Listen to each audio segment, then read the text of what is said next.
lại với Lisa Channel và hôm nay chị sẽ hướng dẫn cho các em cách làm quyển sách ngôi nhà của hai cô nàng với hai phong cách khác nhau ở video lần trước nha. Đầu tiên chúng ta sẽ in những cái trang này ra nha.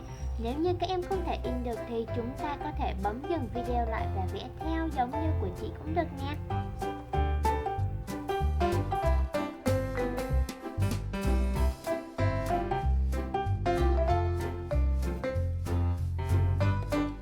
Sau khi đã in xong hết rồi và chúng ta sẽ bắt đầu sử dụng kéo để cắt tất cả những cái hình trong những trang này ra nha. Và sau khi đã cắt xong rồi các em hãy lựa ra đâu là những đồ dùng của phòng ngủ giống như chị nha.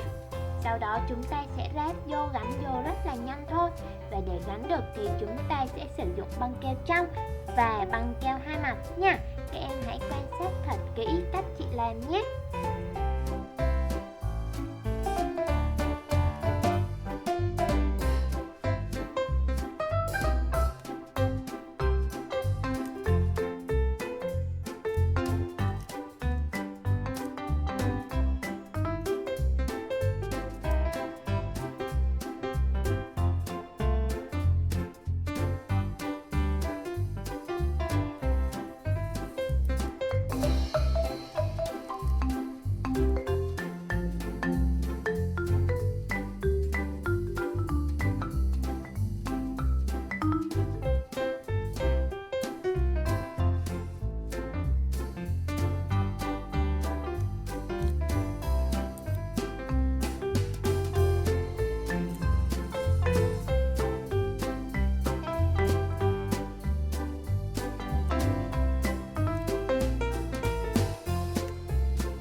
Và tương tự như căn phòng ngủ vừa rồi, chúng ta cũng sẽ lựa ra những đồ dùng của căn phòng ăn.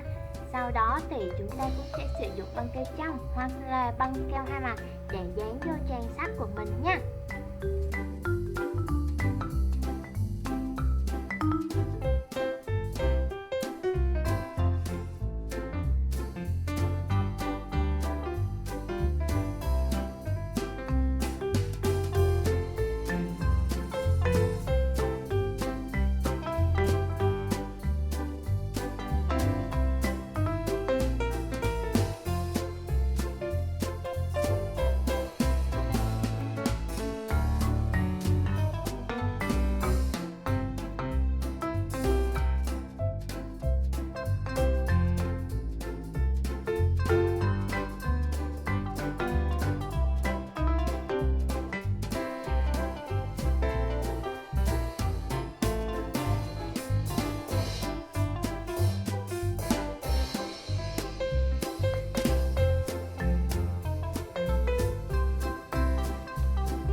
Và hẹn gặp lại các em ở video tiếp theo. Chị sẽ hướng dẫn cho các em nốt những trang còn lại nhé. Và bây giờ thì các em hãy làm sách cho mình thôi nào. Hẹn gặp lại các em ở video tiếp theo.